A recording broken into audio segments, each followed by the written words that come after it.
Hello and welcome everybody, this is CA Chinmay Pathak and मैं बहुत ज्यादा खुश हूं क्योंकि हम आ चुके हैं डेली आंसर राइटिंग प्रैक्टिस के डे 16 पे। इतना इंडियन रेगुलेटरी फ्रेमवर्क से शुरू किया था हमने और आज हमारे हो चुके हैं आज तक 56 क्वेश्चंस कंप्लीटेड है कल तक, और आज और 3 होंगे। हम आ चुके हैं इंडियन कॉन्ट्रैक्ट एक्ट की सेकंड लास्ट यूनिट पे जिसका नाम है बेलमेंट एंड प्लेज।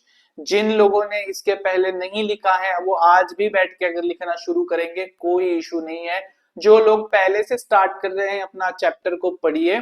चैप्टर पढ़ने के बाद आप मेरा आंसर राइटिंग का जो यूनिट है वो वाला वीडियो देखिए, उसके आंसर्स लिख के मुझे व्हाट्सएप पे भेजिए। आप इमेजिन नहीं करोगे, हमने अब तक कम से कम 56 क्वेश्चंस लिखे हैं। आगे चल के ये क्वेश्चंस नंबर बढ़ेंगे। 60 70 80 90 100 क्वेश्चंस लिखने के बाद आप लोगों का कॉन्फिडेंस क्या ही होगा, इसका कोई जवाब नहीं, कोई तोड़ नहीं। तो इसीलिए मैं कह रहा हूं कि इसको सीरियसली लीजिए, और इसके लिए कोई चार्जेस है ही नहीं ना। ये तो रोज फ्री में अपलोड हो रहे हैं आप लोगों के लिए।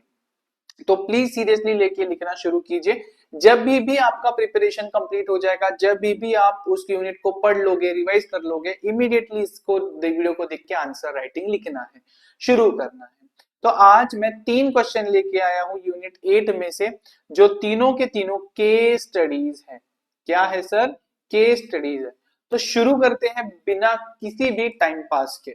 तो सबसे पहला जो क्वेश्चन है वो मेरा कहता है, Ram the baler pledges a cinema projector and other accessories with movie association cooperative bank limited the Bailey for a loan।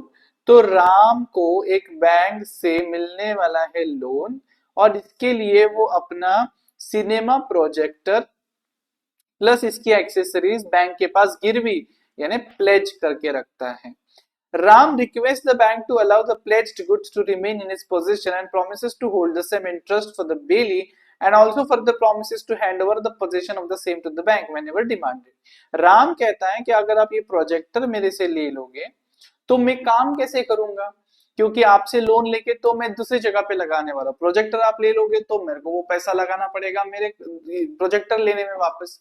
तो एक काम कीजिए, ये जो है ना इसको मेरे पास एज अ बेली रखिए, मतलब आप इसके अभी ओनर हो एग्जांपल के लिए, और मेरे पास इसको सिर्फ ट्रस्ट बेसिस पे रखिए। मैं इसको यूज करूंगा, मैं इसको काम इसका काम मेरा काम इसे चलाऊंगा, और जब भी आप डिमांड करोगे कि राम भाई आप पैसे नहीं दे रहे हो प्रोजेक्टर लौटा दो, तो तब मैं आपको इसको चुपचाप लौटा दूंगा। तो बैंक मान गए इस चीज के लिए। तो सबसे पहले सवाल ये है, इंडियन कॉन्ट्रैक्ट 1872 से बताइए, क्या एक वैलिड कॉन्ट्रैक्ट ऑफ प्लेज बना हुआ है between Ram baler and bank the belly. मतलब राम जो है इसमें बेलर है, बैंक जो है वो बेली है, और राम ने क्या बोला है बैंक को, या फिर राम ने रिक्वेस्ट किया हुआ है कि आप ये प्रोजेक्टर मेरे पास रखिए ताकि मैं इसको मेरे काम के लिए यूज करूं, और जब आपको चाहिए रहेगा हम वापस कर देंगे, नहीं तो मैं लोन रीपे कर दूंगा तो ये मेरे पास ही रह जाएगा। तो क्या इसमें वैलिड कॉन्ट्रैक्ट ऑफ प्लेज बना है कि नहीं ये बताइए। तो प्लेज क्या होता है, जब हम किसी के पास कोई चीज गिरवी रखते हैं तो उसको प्लेज कहा जाता है। अब आइडियली कैसा होता है, जब भी हम बैंक से ओवरड्राफ्ट लेते हैं या फिर वर्किंग कैपिटल का पैसा लेते हैं, तो बैंक हमारे स्टॉक के ऊपर जो भी हमारा स्टॉक रहता है, अगर मैं मान लीजिए लैपटॉप्स में डील करता हूं तो सारे लैपटॉप्स मेरा स्टॉक हो गया। वैसे राम सिनेमास बनाता है तो सिनेमाटोग्राफी का जो उसका मशीन है, कैमरा, ये सब उसका क्या हो गया, स्टॉक हो गया। तो बैंक इस स्टॉक को गिरवी रखने को बोलती है, मतलब इसके ऊपर एक प्लेज चढ़ाती है। इसको नाम दिया जाता है हाइपोथिकेशन, इसको बोलते हैं हाइपोथिकेशन। इसमें क्या होता है, अब आप सोचिए कि अगर स्टॉक में किसी के पास गिरवी रख दूंगा, उसके पास लेके जाके उसको दे दूंगा, तो क्या मैं मेरा बिजनेस चला सकता हूं? नहीं चला सकता हूं। तो कभी भी हम स्टॉक गिरवी रखते हैं ना, तो स्टॉक का डिलीवरी नहीं करते सामने वाले को, स्टॉक हमारे पास ही रहता है, वो फ्लक्चुएटिंग चलता रहता है, फ्लोटिंग चार्ज, मतलब मैं बेचूंगा खरीदूंगा, मेरा बिजनेस चलाऊंगा। और उसको जब भी लगेगा बैंकर को कि मैं पैसे नहीं लौटा रहा हूं, वो जब भी कॉल करेगा मुझे उतना स्टॉक, जो भी 10 लाख 5 लाख का स्टॉक है उनको देना पड़ेगा। तो लैपटॉप पे जब भी हाइपोथिकेशन होंगे ना मेरे स्टॉक पे, तो स्पेसिफिक लैपटॉप पे नहीं होगा कि एचपी के लैपटॉप पे, लेनोवो के लैपटॉप पे, नहीं, वो टोटल पे होगा। मतलब 10 लाख का स्टॉक बैंक के पास गिरवी है, तो तू 1 करोड़ का स्टॉक खरीद या 2 करोड़ का खरीद, उसमें से 10 लाख का बैंक का रहेगा, कोई भी 10 लाख का टोटल। तो ये होता है हाइपोथिकेशन। अब इसमें भी यही हुआ है। अब देखो, जो असेट है वो तो राम के पास ही रहेगा, राम उसको यूज भी करेगा, तो क्या एक्चुअल में प्लेज का कॉन्ट्रैक्ट बना हुआ है? तो हमने देखा, जैसे कि मैंने आपको बोला कि हम इसको डिलीवर नहीं करते कभी भी, नहीं तो फिर मेरा बिजनेस कैसे चलेगा? तो सर ये किस तरीके का प्लेज हो गया? तो प्लेज करने के लिए 3 तरीके होते हैं। जब भी हम गुड्स की डिलीवरी देते हैं किसी को प्लेज के अंडर, तो वो तो या तो होती है एक्चुअल डिलीवरी, मतलब मैं जाके मेरे गुड्स उनको दे दूंगा। दूसरा होगा सिंबॉलिक डिलीवरी, मतलब मैंने गाड़ी रखी है तो मैं गाड़ी की चाबी दे दूंगा, चाबी दे दिया तो ऑटोमेटिक डिलीवरी हो गया गाड़ी का। तीसरा होता है जिस जो यहाँ पे है, that is constructive delivery. Constructive delivery में एक्चुअल डिलीवरी नहीं होती किसी भी चीज की, हम कोई ऐसा काम करते हैं जिससे वो गुड्स डिलीवर्ड मानी जाएंगे। तो बैंक के पास जो सिनेमेटोग्राफी का इक्विपमेंट जाना चाहिए, वो राम अपने पास रख रहा है और बोलता है कि आप जब भी मांगोगे मैं आपको दे दूंगा, फिलहाल के लिए उसको एज अ बेली मेरे पास रखी है, मुझे उसको यूज करना है। तो यहाँ पे क्या हो गया फिर? यहाँ पे क्या हो गया फिर? यहाँ पे कंस्ट्रक्टिव डिलीवरी हो गया। मतलब हम ऐसा कुछ काम कर रहे हैं जिसमें कल अगर बैंक मांगती है वो वापस, तो उसको देना पड़ेगा, लेकिन वो फिलहाल के लिए उसके पास ट्रस्ट बेसिस पे है। तो इसको कहते हैं कंस्ट्रक्टिव डिलीवरी। मतलब डिलीवरी ऐसी करनी है किसी ऐसे एक्शन के थ्रू जिसका इम्पैक्ट, जिसका इफेक्ट यही है कि ये जो है ना, पोजीशन भले ही किसी और के पास है, लेकिन ऐसा माना जाएगा कि उसका पोजीशन बैंक के पास है, या फिर बैंक के पास वो चीज गिरवी है। तो इसको कंस्ट्रक्टिव डिलीवरी को अगर मैं इंग्लिश में बताऊं, तो constructive delivery means doing any act which has the effect of putting the goods in the possession of a person who agrees to hold them as a bailey for some other person। मतलब यहाँ पे राम के position में रहेगा, लेकिन वो agree करता है कि वो बैंक के लिए उसको होल्ड कर रहा है, और जब भी बैंक मांगेंगी वो उसको देना पड़ेगा। For some other reason, although transfer of possession of goods does not actually takes place. मतलब यहाँ पे एक्चुअल में गुड्स की डिलीवरी या फिर ट्रांसफर नहीं हो रहा है, गुड्स राम के पास ही रहेंगे, स्टॉक राम के पास ही रहेगा। राम सिर्फ प्रॉमिस कर रहा है बैंक को कि मैं आपके ट्रस्ट पे इसको होल्ड कर रहा हूँ, इसको यूज कर रहा हूँ, अगर आप मांगोगे तो हम इसको वापस दे देंगे। तो ये अगर आपको समझ में आ गया, तो इसका सेक्शन है सेक्शन 149। क्या सेक्शन है सर? सेक्शन 149। तो सबसे पहले मैं यहां पे लिखना चाहूंगा facts of the case. Facts of the case. तो यहाँ पे फैक्ट्स में क्या मैं लिखूंगा? मैं यहाँ पे लिखूंगा mister Ram pledges his cinema projector and other accessories with a bank, right? इसके बाद and he keeps the projector with him on bank's trust। बस, ठीक है। दूसरा इसमें आएगा applicable provisions.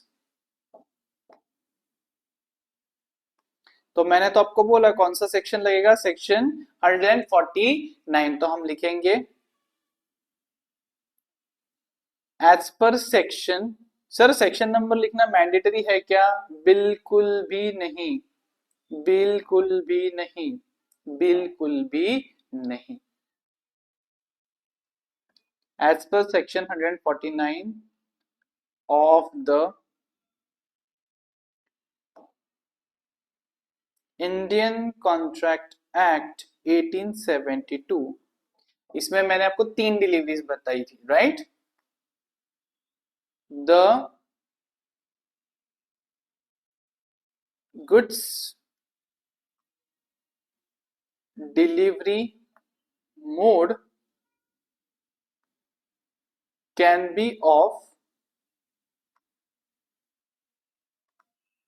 following type: A, actual delivery; B, symbolic; और C, इसको मैंने क्या बोला था जो हमारे यहाँ पे है कंस्ट्रक्टिव। ठीक है, फिर आगे हम लिखेंगे जो मैंने आपको लिखवाया बोला था ना इंग्लिश में, कंस्ट्रक्टिव डिलीवरी मीन्स कुछ भी ऐसा काम करना, डूइंग ऑफ एनी एक्ट जिसका इम्पैक्ट, जिसका रिजल्ट क्या है, which has the effect of, इसका रिजल्ट क्या आएगा, putting the goods in the position of a person, किसी के गुड्स पोजीशन में डालना जो उसको होल्ड करेगा किसी और के लिए, effect of putting the goods, मतलब हमारे किस में Ram, putting the goods in the position of a person, मतलब mister Ram, who holds the same, या फिर who holds them on account of bailee. ठीक है, who holds them as a bailee, जो बेली है, देखो राम ने गुड्स बैंक को गिरवी रखे और अभी राम ही अपने पास वो गुड्स रख रहा है बैंक के ट्रस्ट पे, मतलब बेली बन गया, राइट। फॉर सम, अब यहाँ पे इंपॉर्टेंट है किसके लिए रख रहा है वो, फॉर सम अदर पर्सन, और इसमें ट्रांसफर है क्या सर एक्चुअल गुड्स का, नहीं, although transfer of position, actual में थोड़ी ना बैंक के पास वो कैमरा गया फिर वापस राम के पास आया, नहीं, वो राम के पास ही था, सिर्फ पेपर पे ट्रांजेक्शन हो गए। Although transfer of position of goods does not actually takes place. अब हमारे केस का वो रहेगा analysis and conclusion. In the instant case, Ram has pledged his, क्या था वो, कैमरा ना, cinema projector, cinema projector and other accessories with, कौन सी बैंक है ये, बैंक का नाम क्या है, क्या बैंक का नाम था, movie association cooperative bank limited, with movie association cooperative bank limited, he agrees to hold the same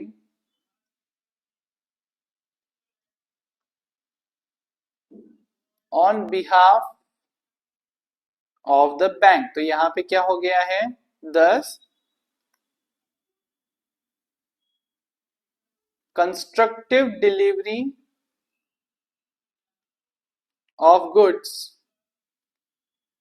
has taken place, constructive delivery हो गया है, और डिलीवरी हो गया है तो this is a valid pledge. तो हम लिखेंगे therefore the transaction is a valid pledge, is a valid, sorry, is a valid contract of pledge। इसको अंडरलाइन करेंगे, ठीक है। फिर यहाँ पे कंस्ट्रक्टिव को अंडरलाइन करेंगे, कंस्ट्रक्टिव डिलीवरी को अंडरलाइन करेंगे, effect of putting possession bailee, transfer of possession does not actually, right? With this we will move to the next question, question number 58. Question 58 क्या है? Amar bailed 50 kilo of high quality sugar to Srijit, who owned a kirana shop, promising to give rupees 200. At the time of taking back the bailed goods, Srijit's employee, unaware of this, mixed the 50 kilo of sugar belonging to Amar, high quality sugar है, ठीक है, with the sugar in the shop and packaged it for sale when Srijit was away. अमर ने 50 kilo का sugar Sreejith के पास रखा. श्रीजित के employ ने इस 50 किलो ऑफ शुगर को उनकी शुगर के साथ मर्ज कर दिया, मिक्स कर दिया. अब शुगर तो निकाल नहीं सकते आप, अलग अलग नहीं कर सकते. This came to light only when Amar came asking for the sugar he had bailed with Srijit, as the price of the specific quality of sugar was tripled. जब अमर इसको बेचने गया ना, इसमें से 50 किलो जब वो आया उसको दे दिया वापस. जब वो इसको बेचने गया तो पहले मान लीजिए 100 रुपए मिलने वाले थे उसको हर किलो के, तो सामने वाला बोल रहा है कि इसके लिए आपको सिर्फ 70 रुपए पर किलो मिलेगा. सर क्यों? क्योंकि इसका क्वालिटी डाउन हो गया. मतलब 50 किलो ऑफ शुगर को लो क्वालिटी ऑफ शुगर के साथ मिक्स किया गया गलती से. अब अमर के पास रेमेडी क्या है? रेमेडी क्या है?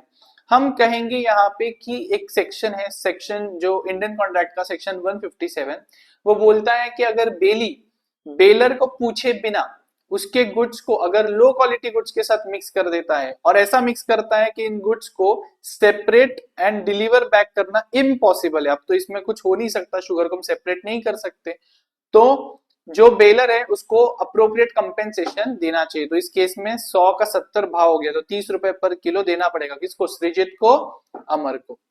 ठीक है, बस यही है. फिर हम यही कहेंगे यहाँ पे, ज्यादा कुछ भी नहीं है इसमें, इस वाली केस स्टडी में. तो चलो लिखना शुरू करते हैं गाइस. सबसे पहले आएगा facts of the case. Facts of the case में 2 ही लाइन लिखेंगे. Amar bailed high quality sugar to Srijit and employee of Srijit mixed the same with low quality sugar. That's it. अगर ये इतना लिख दिया तो फैक्ट खत्म हो गए. फिर हम लिखेंगे एप्लीकेबल प्रोविजंस. क्या लिखेंगे हम? एप्लीकेबल प्रोविजंस में हम लिखेंगे, मैंने आपको अभी सेक्शन नंबर बताया 157, तो हम लिखेंगे एज पर. सेक्शन नंबर लिखना मैंडेटरी नहीं है, अगर आता है तो लिखिए. Section 157 of the Indian contract act, if the bailee without the permission of the bailer mixes his goods with other goods such that separation of the bailer's goods and other goods becomes impossible, then the bailer is entitled for compensation of his loss. Compensation of his loss, mixes, impossible, separation, right, and without the permission. यही हमारे यहाँ पे उसके ये है. तो हमारा यहाँ पे क्या बनेगा? Analysis and conclusion. सिंपल बनेगा. In the instant case, Srijit's employee without Amar's permission, mixed his high quality sugar with Srij's low quality sugar. Low quality कैसे समझा, क्योंकि प्राइस गिर गई ना। Now the separation of sugar is impossible and thus mister Amar is, Amar को क्या करना चाहिए, उसके ऊपर सूट फाइल करना चाहिए। तो Amar is entitled to compensation from Srijit. आप बोलोगे सर उसके एम्प्लॉय से लेना है, तो वो देख लेगा, एम्प्लॉय कर रहा है, कुछ भी कर रहा है, रिस्पॉन्सिबिलिटी अल्टीमेटली श्रीजीत की है ना। तो ये हो गया इसका। And last one, Srishti acquired valuable diamond at a very low price by avoidable contract under the provisions of ICA 1872 1872। ठीक है, तो बीच बीच में आ जाता है मुझे वो, मैं मराठी हिंदी गुजराती कोई भी लैंग्वेज में वो नंबर्स पढ़ लेता हूँ। The voidable contract was not rescinded. Srishti placed the diamond with Mr. VK. Is this a valid pledge? तो देखो कैसा है, दो ट्रांजेक्शन इसमें। पहले तो सृष्टि ने मिस्टर एक्स कोई भी है उससे जोर जबरदस्ती से, कोर्जन से एक डायमंड लिया जिसका वैल्यू मान लीजिए 10 करोड़ है, तो इसने सिर्फ 2 करोड़ में उससे लिया जोर जबरदस्ती से। तो ये कॉन्ट्रैक्ट था वॉइडेबल, कैंसिलेबल। लेकिन ये रिसाइन नहीं किया, मतलब एक्स ने कुछ किया नहीं है अब तक। मान लीजिए डेट है आज की 20 मार्च है, तो 20 मार्च को कुछ किया नहीं है, ठीक है। कॉन्ट्रैक्ट हुआ रहेगा 1 मार्च 25 को। आज के दिन 20 मार्च के दिन जब कॉन्ट्रैक्ट को कुछ नहीं किया हुआ है कैंसिल अभी तक, एस ने, सृष्टि ने क्या किया, इस डायमंड को प्लेज कर दिया मिस्टर वीके के पास, गिरवी रख दिया। तो क्या ये प्लेज वैलिड है? तो इंडियन कॉन्ट्रैक्ट एक्ट का एक सेक्शन है, सेक्शन 178 ए, अमेंडेड सेक्शन, इसलिए ए आ गया इसमें। आराम से सिर्फ इतना कहता है कि अगर कोई वॉइडेबल कॉन्ट्रैक्ट के अंदर के गुड्स है, जो कॉन्ट्रैक्ट अब तक रिसाइन नहीं किया गया है, मतलब अभी तक वैलिड है वो कॉन्ट्रैक्ट, तो रिसिजन के पहले अगर कोई किसी को प्लेज करता है, और जिसको प्लेज किया गया है, जो ये जो प्लेज है करने वाला है, इसको पॉनी कहते हैं। जो पॉनी है इसको पता नहीं है कि ये वॉइडेबल कॉन्ट्रैक्ट में एक्वायर किया हुआ डायमंड है, गुड फेथ में वो लेता है, अच्छा जेन्युइनली वो अपने पास रखता है, तो इसको हम वैलिड प्लेज मानेंगे। क्या मानेंगे? वैलिड प्लेज मानेंगे। तो बस यहाँ पे हमें वही लिखना है कि यहाँ पे वो वैलिड प्लेज है, क्योंकि ना कॉन्ट्रैक्ट अब तक रिसाइन किया हुआ है, ना मिस्टर वीके को पता है कि ऐसा कुछ है। तो ये दिया नहीं है, वीके को पता है कि नहीं, तो हमें सिर्फ उधर लिखना पड़ेगा कि अगर मिस्टर वीके गुड फेथ में ले रहे तो ये वैलिड है, ठीक है। तो हम यहाँ पे लिखेंगे फैक्ट्स ऑफ द केस। यहाँ पे तो वन लाइन में ही फैक्ट्स आएगा। हम लिखेंगे Srishti pledged a diamond with mister VK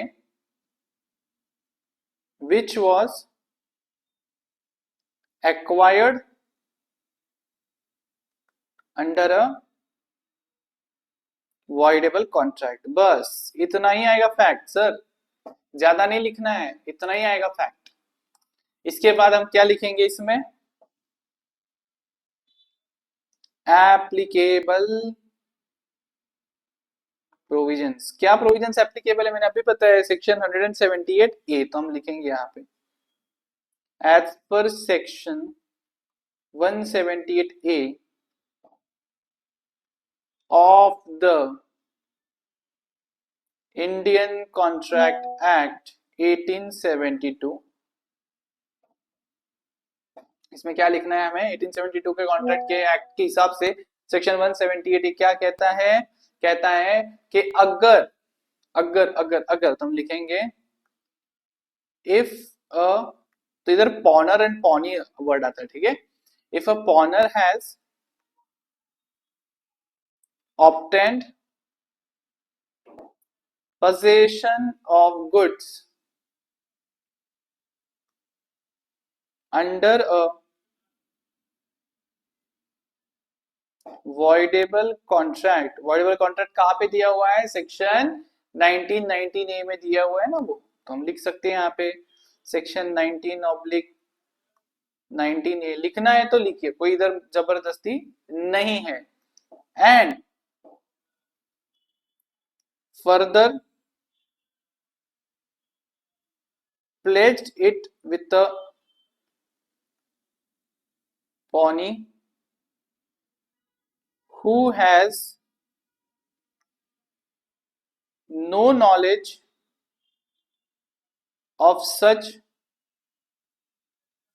voidable acquisition and is in good faith, then such pledge is valid।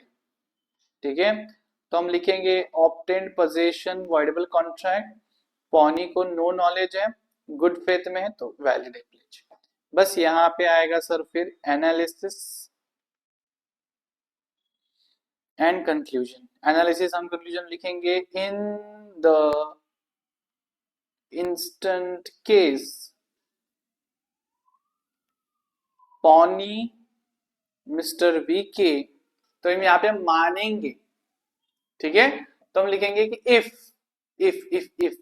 तो in the instant case if pawnee mister V K has acted in good faith and he had no knowledge of the diamond being acquired by Srushti via coercion, then such pledge is valid। बस इतना ही हम लिखेंगे, इसमें और कुछ भी नहीं लिखना है। अगर सबको ये आज के क्वेश्चंस लिख के मुझे भेजने हैं, आप भेजिए 9261386006 इस व्हाट्सएप नंबर पे आपको भेजना है, मैं चेक करूंगा एंड आपको रिप्लाई करूंगा। साथ ही जो टेस्ट सीरीज है 199, 50 या फिर 99 rupees, all the test series are live now. इसका रजिस्ट्रेशन स्टार्ट हो चुका है, इसी व्हाट्सएप नंबर पे मैसेज करके टेस्ट सीरीज की इंफॉर्मेशन भी मिलेगी। With this I end today session. Thank you so much everybody for joining me. Thank you so much.